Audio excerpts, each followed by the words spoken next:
momento, eu pensei que eu estava morrendo. E depois, conversando com meu esposo, ele falou assim: amor, você ficou tão mal que me deu um medo. Eu pensei que você estava morrendo. Eu fiquei muito preocupado. E quando a gente está doente, gente, passa, a gente pensa tanta coisa, passa tantas coisas, em fração de segundos, passa muita coisa em nossas cabeças, né?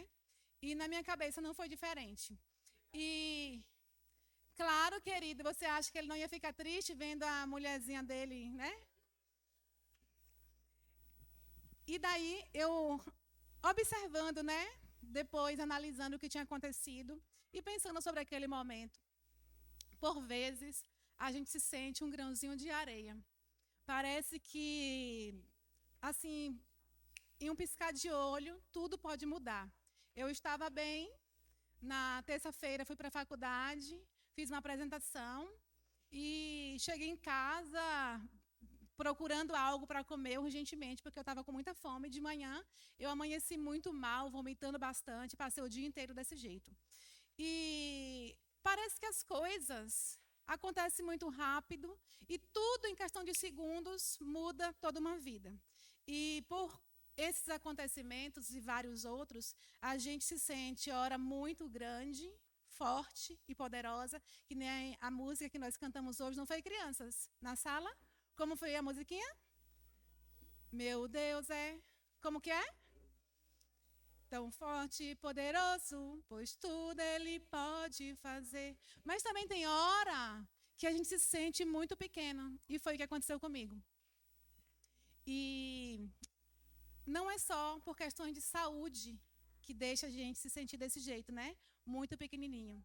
Muitas vezes a gente se sente desse jeito por conta de pessoas também. Pessoas que contam coisas pra gente e nos fazem desse jeito, pequenininho. E normalmente a gente acredita tão piamente no que essas pessoas trazem para a gente, que a gente acaba modificando até o nosso comportamento por conta de uma palavra mal dita.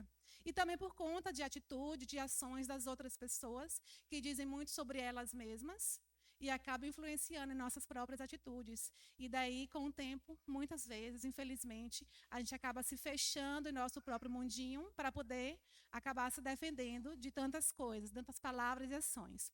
E por que eu trouxe isso hoje? Eu pedi a meu amigo Getúlio, perguntei ali para ele se ele tinha dinheiro na carteira, se ele tinha uma cédula. E ele falou: tenho, me deu R$ 2. Que pobreza, né? Eu pensei que ele, eu pensei que ele fosse falar: só tem uma de 200. É novinho, gente. Tá. Ó, bem, ótimo, ótimo. Vai linkar bem com o que eu quero dizer. Olha só, quanto que tem aqui? R$ 2. R$ 2 é o valor dessa nota, certo? Se ela estiver novinha, ela continua sendo R$ 2? E se eu amassar ela todinha e pisar nela, e pisar, e pisar, e pisar, e pegar, ela continua sendo R$ 2?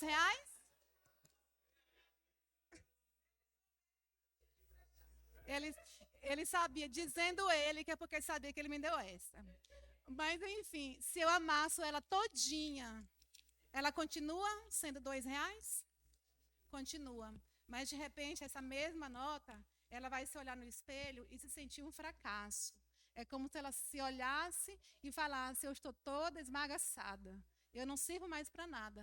E é dessa forma que a gente se sente, muitas vezes com as palavras das pessoas, com as atitudes das pessoas.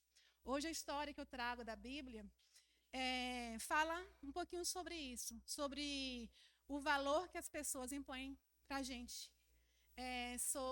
E eu vou trazer vocês para poder compreender comigo. A gente vai compreender essa história e entender um pouquinho por que foi que Deus ele fez questão de deixar uma história tão triste como essa aqui na Bíblia. É a história de uma mulher que tinha tudo para poder brilhar, uma mulher que tinha tudo para poder ganhar muitos seguidores, ter muitos admiradores, de ter casamentos lindíssimos, um casamento lindo e ter muitos filhos, mas, no entanto, por conta de uma ação, ela acabou tendo um resultado muito triste. Essa mulher, todo mundo eu acho que conhece, a gente vai ler nesse momento. Eu vou convidar vocês para abrirem as suas Bíblias em 2 Samuel, capítulo 13. Eu quero todo mundo lendo comigo, tá? 2 Samuel, capítulo 13.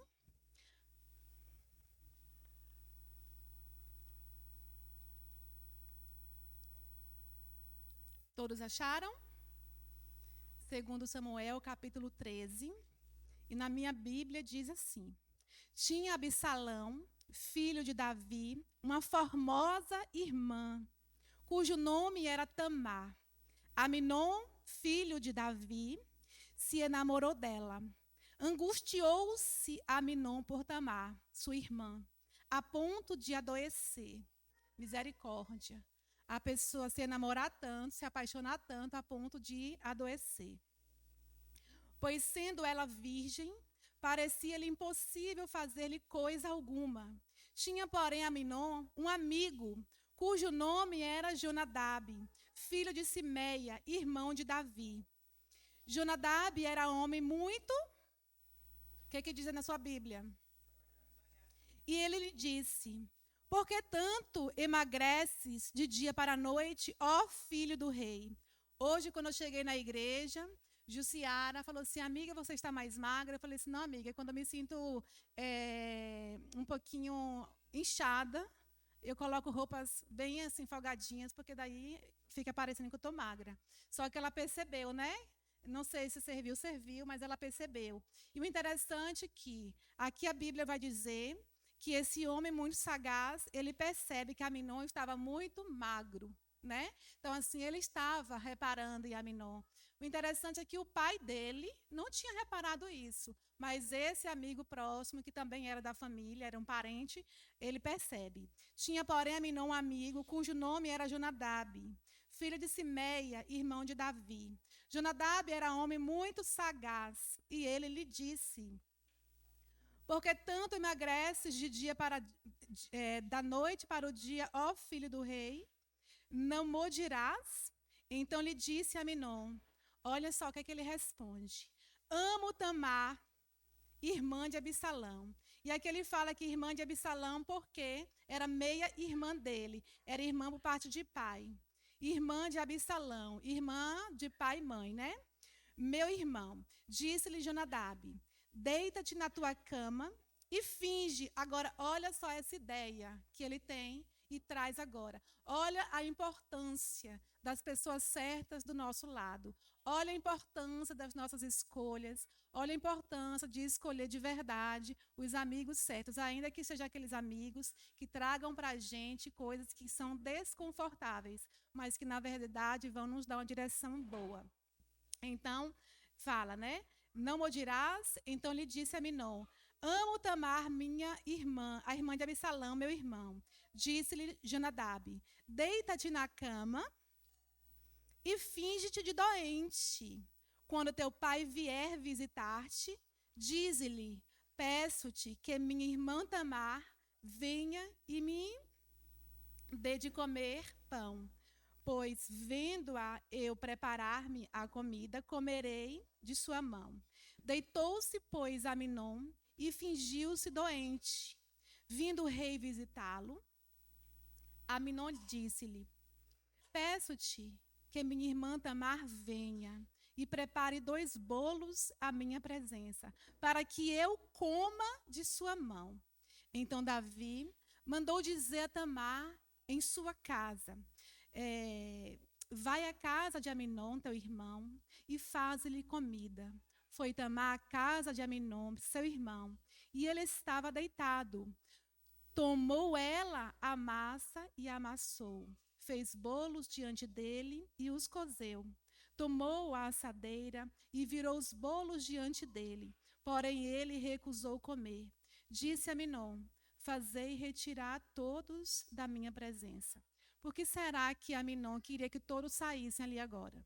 É porque a coisa que ele iria fazer a partir desse momento é algo que ele não queria de jeito nenhum, que tivesse uma testemunha. Ele precisava ficar sozinho com essa irmã, infelizmente. E todos se retiraram. Então disse Aminon a Tamar: traze a comida à câmara, ou seja, no meu quarto, e comerei da tua mão. Tomou Tamar os bolos que fizera e os levou a Aminon, seu irmão, à câmara. Quando lhos ofereceu para que comesse, pegou-a e disse-lhe: Vem, deita-te comigo, minha irmã. Porém ela lhe disse: Não, meu irmão, não me forces, porque não se faz assim em Israel. Não faças tal loucura, porque aonde iria eu com a minha vergonha? Acredito que aqui ela não falou com esse tom de voz. Eu acho que ela implorou para esse irmão: Meu irmão, por tudo que é de mais sagrado, não faça isso. E tu serias como um dos loucos de Israel. Ela adverte a Aminon. Agora, pois, peço-te que fales ao rei, porque não me negarás a ti. E ela ainda traz uma ideia. Olha, de repente, se a gente falar com meu pai, ele vai permitir. Ainda que não seja correto fazer, mas vai ser melhor do que o mal que você pretende fazer comigo. Porém, ele não quis dar ouvidos ao que ela lhe dizia. Antes, sendo mais forte do que ela, forçou-a a se deitar com ele. Depois, Aminon sentiu por ela, e agora nessa parte aqui que eu quero chegar. Por que será que Aminon sentiu, depois disso tudo, pela sua irmã, uma grande aversão? Depois, Aminon sentiu por ela grande aversão. E maior era a aversão que sentiu por ela que o amor que ele lhe votara. E aí eu chego nesse ponto. Por que será que Aminon sentiu essa grande aversão? Vocês já se perguntaram isso? Por que será que ele sentiu tamanha aversão? Não? O nome disso é dissonância cognitiva. O que aconteceu com Aminon. O que ele fez foi tão nojento que ia justamente, completamente o oposto daquilo que ele pensava sobre o que é ser um príncipe. Ele sendo o príncipe, ele era o filho primogênito, não era? De Davi. Ele ia ficar com o reinado. Então, depois que Davi falecesse, por direito seria dele. Então, ele sendo essa pessoa que ficaria no lugar desse pai, ele sendo príncipe, muito bonito, muito cogitado, muito observado, admirado, muitas pessoas ali querendo estar perto dele, e ele sabe que ele precisava o quê? Cuidar da família. Mas existe algo muito incongruente aqui entre o que ele pensa e o que ele faz. O desejo dele é tão grande e vai totalmente contra ao que ele pensa. Como assim eu fui capaz de fazer isso? É minha irmã. Eu tinha o dever de protegê-la. E, no entanto, eu estou vendo ela aqui agora desse jeito. O que será da minha irmã? E então, nesse momento, o que é que ele faz? Ele a expulsa. Ele chama os servos e ele fala muitas coisas para Tamar e a expulsa daquele lugar. E isso é justamente para ajudá-lo a conseguir lidar com a dor que ele mesmo estava sentindo. A frustração era muito grande. Ele poderia surtar. Como assim agora eu vou conseguir viver com isso na minha cabeça? Era muito forte. Então, ele precisava trazer um novo significado. E nesse momento, então, ele agredindo fisicamente, depois de agredir fisicamente essa irmã, e agora agredindo verbalmente, e colocando os servos para jogá-la na rua, ele agora pega aquela que era seu objeto de prazer e faz dela o quê? Uma pessoa que não é humana. Agora é um objeto de descaso, de culpa, de nojo. Agora ela, ao invés de ser objeto de prazer, ela se torna objeto de culpa. Digna de quê? De nojo. A culpa é sua. E agora, ele não queria mais carregar aquela culpa. Se ele não fizesse isso, ele teria que conviver com essa culpa o tempo todo. Mas quando ele age dessa forma, ele está colocando a culpa em quem? Nela. Com certeza você fez alguma coisa para eu me sentir assim. Com certeza foi você que agiu de alguma forma para me enfeitiçar. E aí ele faz isso. E o interessante é que aqui a gente continua a história. Depois disso, lá no verso 16, então ela lhe disse: não, meu irmão, porque maior é esta injúria, lançando-me fora, do que a outra que me fizeste. E ela implora para Aminon, mas ele continua. Porém, ele não a quis ouvir. Chamou o seu servo e disse: deita fora esta mulher e feche a porta. Trazia ela uma túnica talar de mangas compridas, porque assim se vestiam as donzelas filhas do rei.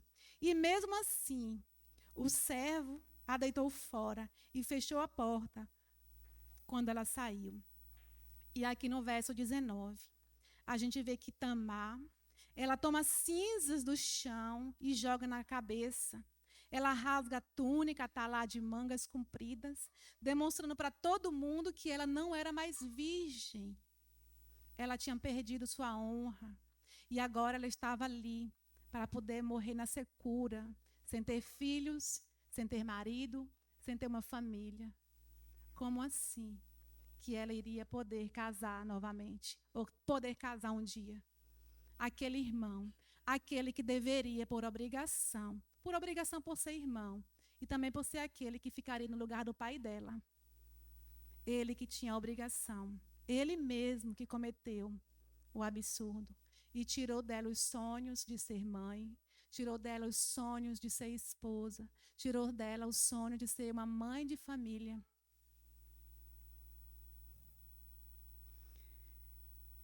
Então Tamar tomou cinza sobre a cabeça, rasga a túnica, põe as mãos na cabeça e vai andando e clamando. No verso 20 diz um pouquinho sobre Absalão, irmão dela. Absalão, seu irmão, lhe disse: esteve Aminon, teu irmão, contigo? Olha outro ponto que eu chamo a atenção de vocês. Depois disso tudo, depois desse plano demoníaco,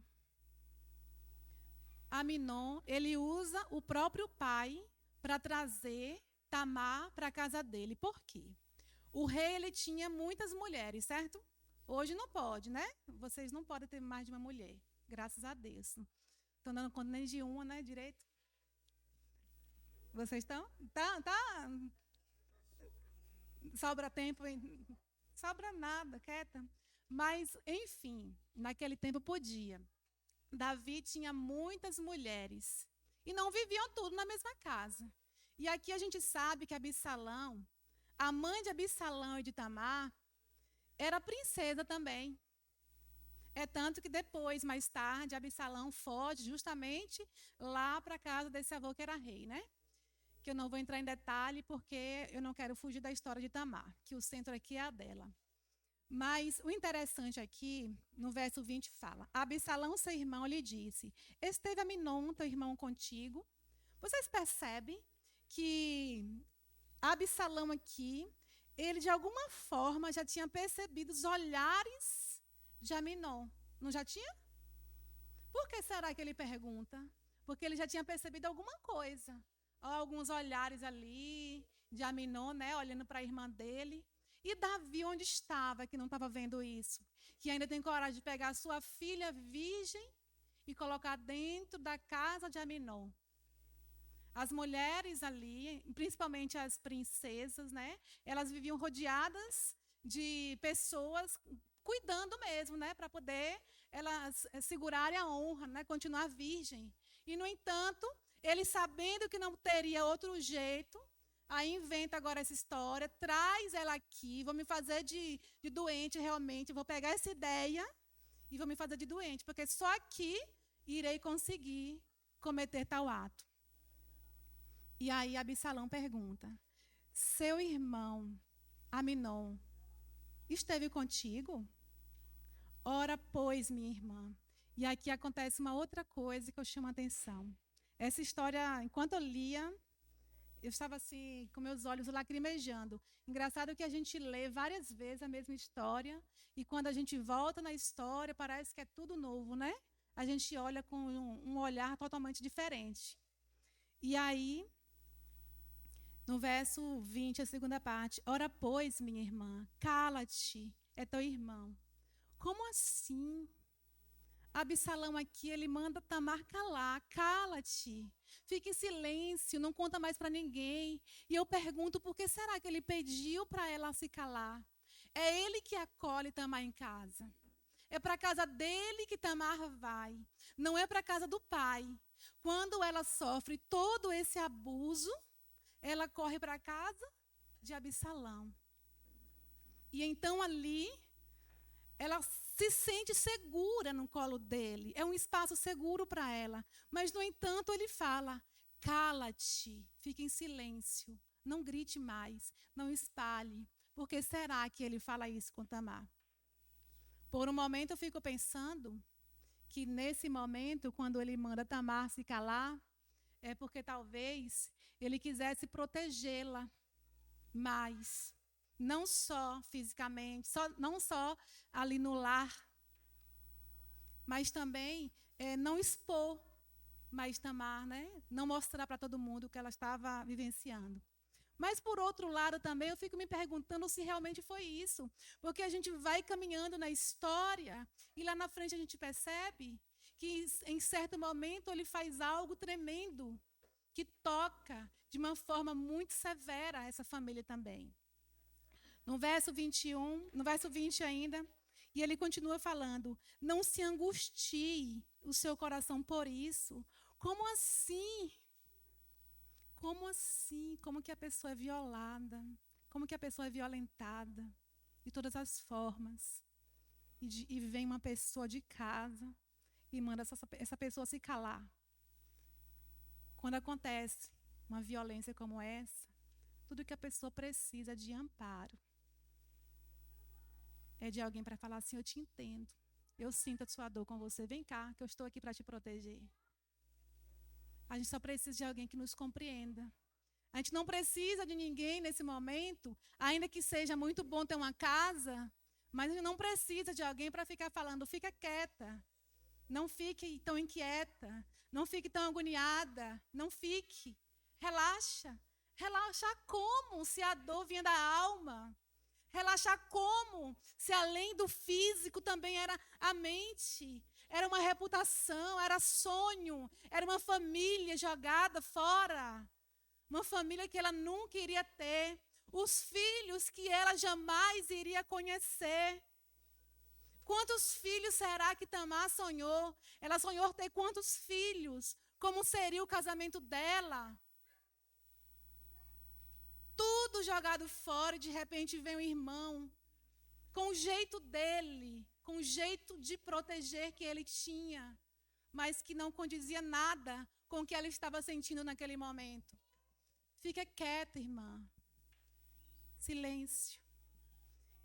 Não se angustie o teu coração por isso. Assim ficou Tamar, calada, e esteve desolada em casa de Absalão, seu irmão. E aqui a gente vê que ela ficou desolada. Teria como ela se sentir diferente? Tamar, ela fica desolada. E aonde estava Davi nesse momento? Aonde estava o pai de Tamar para cuidar dessa menina nesse momento? Dessa menina virgem, dessa menina cheia de sonhos, dessa princesa. Onde estava essa menina sonhadora? Onde estava o pai dessa menina sonhadora que, ao invés de protegê-la, fechou os olhos? E a minha pergunta é: por que será que Davi não fez nada? No verso 20 diz: ouvindo o rei Davi todas estas coisas, muito se lhe acendeu o quê? Muito se lhe acendeu a ira. E aí, a gente sabendo disso, a gente pensa: se acendeu a ira de Davi, ele sendo um homem valente, aquele cara que matou Golias, com certeza, ele agora vai. Mas não foi nada disso. No verso 22, porém Absalão não falou com Aminon nem mal nem bem, porque odiava Aminon, por ter este forçado a Tamar, sua irmã. E aqui, quando eu termino essa história, que depois a gente vai ver, né, a continuidade sobre o que aconteceu com Absalão, com Aminon, depois vocês lêem em casa. Mas quando eu me pergunto sobre Davi, por que será que Davi, mesmo tendo acendido uma ira tão grande, não fez nada? Ele se calou. Será que é porque Aminon era o primogênito? Será que ia tocar no reino dele, enfraquecer o reino de alguma forma? O que será que aconteceu? Eu fico me perguntando, sabe? Por que será que aconteceu isso? Por que ele não usou essa ira para poder dar uma lição? Por quê? Aí, quando eu me pergunto, eu lembro da história dele. Dentro da psicologia, existe uma técnica na terapia do esquema, na terapia que a gente usa com as famílias. Tem uma técnica que a gente usa, que a gente faz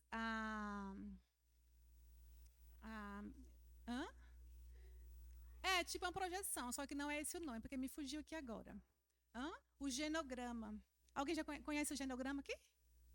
Todo mundo conhece? É muito interessante. Aí eu estava ontem pensando nisso, mas eu não estava legal ontem, e eu vim estudar o sermão agora de manhã, e eu não tive tempo de fazer, mas eu queria ter tido tempo. Eu fiquei com muita vontade de fazer o genograma de Davi. E se a gente pega o genograma de Davi, a gente ia ver muitas repetições. Muitas repetições. A gente vê que começa ali, né? Davi, pegando só Davi, porque se a gente for mais atrás, a gente pega mais coisa. Mas a gente olha que Davi, o que ele faz com Batseba? Batseba era fraquinha, né? Batseba era fraquinha, ele que era o poderoso. E aí ele vai, traz ali todo um esquema, um plano, e tira Urias de cena. E depois ele vai e fica com Batseba. E aí depois, quando isso agora aparece nos filhos dele. Agora não é mais um filho fazendo com uma pessoa de fora, mas é um filho fazendo com uma filha. E quando eu faço essa pergunta, onde estava Davi? Por que será que ele não agiu? Será que foi por conta dessa vergonha? Será que é porque ele não se sentia um homem com moral para poder fazer alguma coisa? Por que será?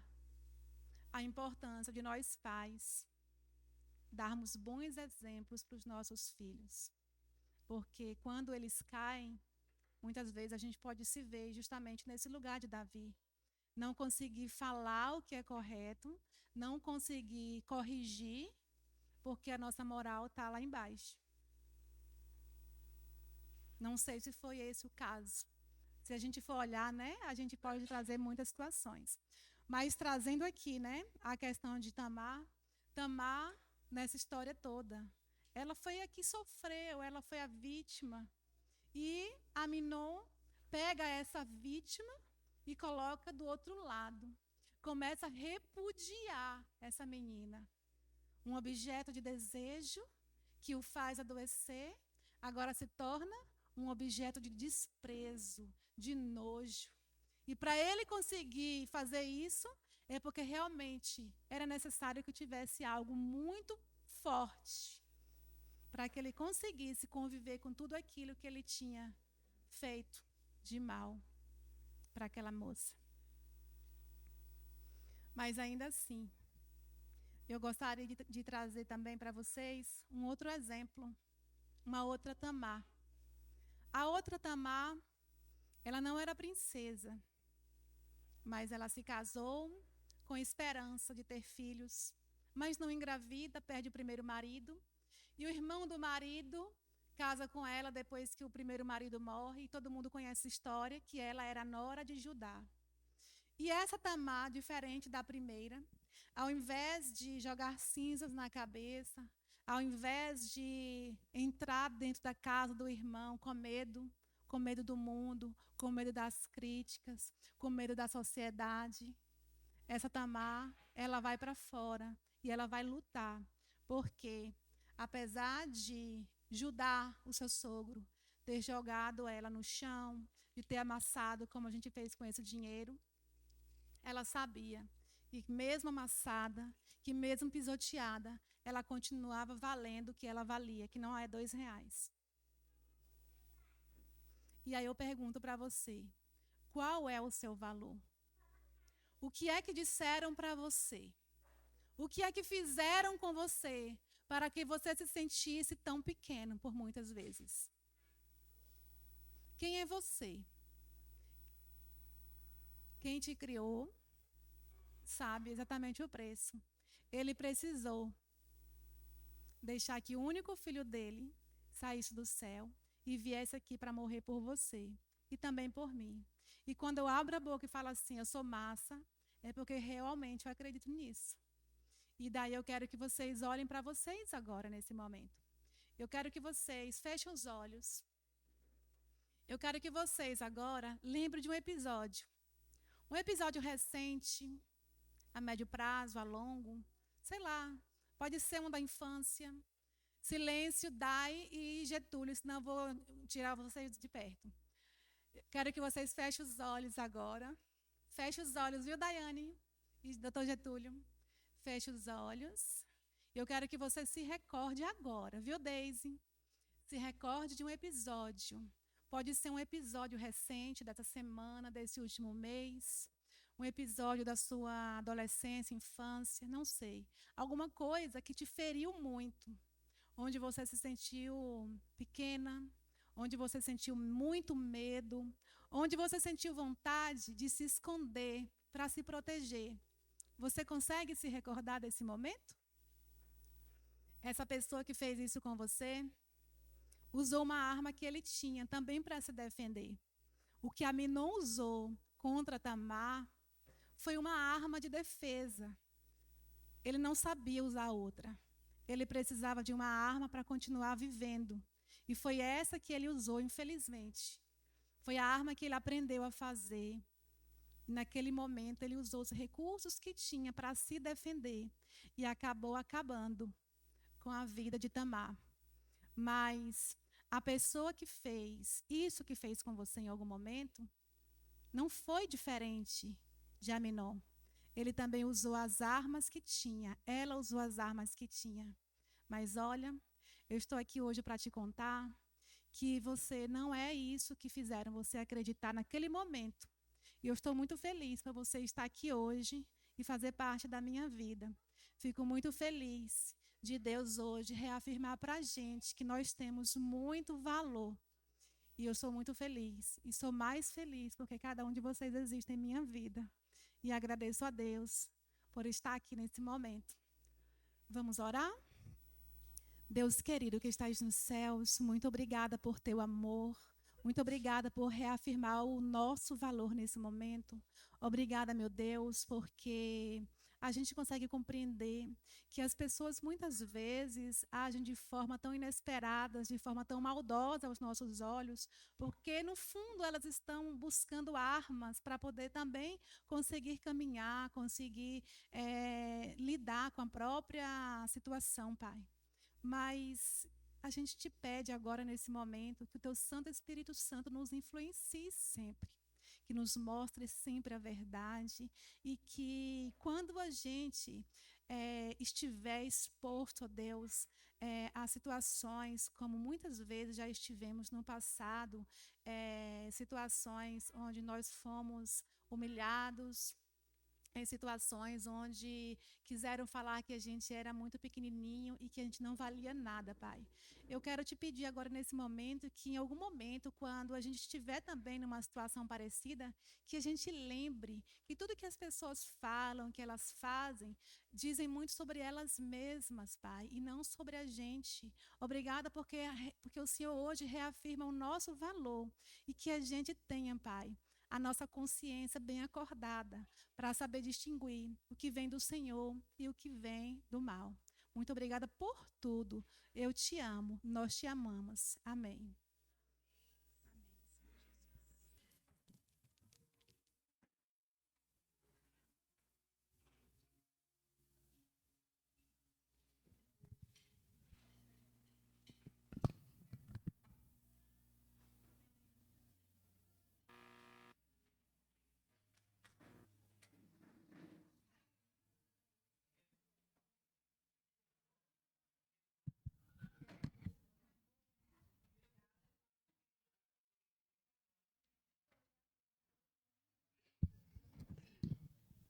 Obrigada, Fabi, por ter compartilhado a mensagem conosco. E obrigada a todos vocês que nos visitaram, que puderam estar aqui conosco, louvando e adorando ao nosso Deus. E queremos encontrar vocês novamente na quarta-feira, às 19h30, no nosso encontro de amigos, que está muito, muito, muito bom. Ana? Um feliz sábado para todos. Lembrando também que amanhã à tarde, às 4 horas, tem o Clube Vida e Saúde lá no Viva, lá na Praça Paraíso. E também às quintas-feiras, pessoal. Quem quer se aprofundar um pouco mais da Bíblia, estudar mais a Bíblia, o pastor Emerson estará aqui às quintas-feiras, estudando a Bíblia aqui, fazendo um estudo aprofundado da Palavra de Deus. Quem quiser participar, se programe. Um ótimo sábado para todos.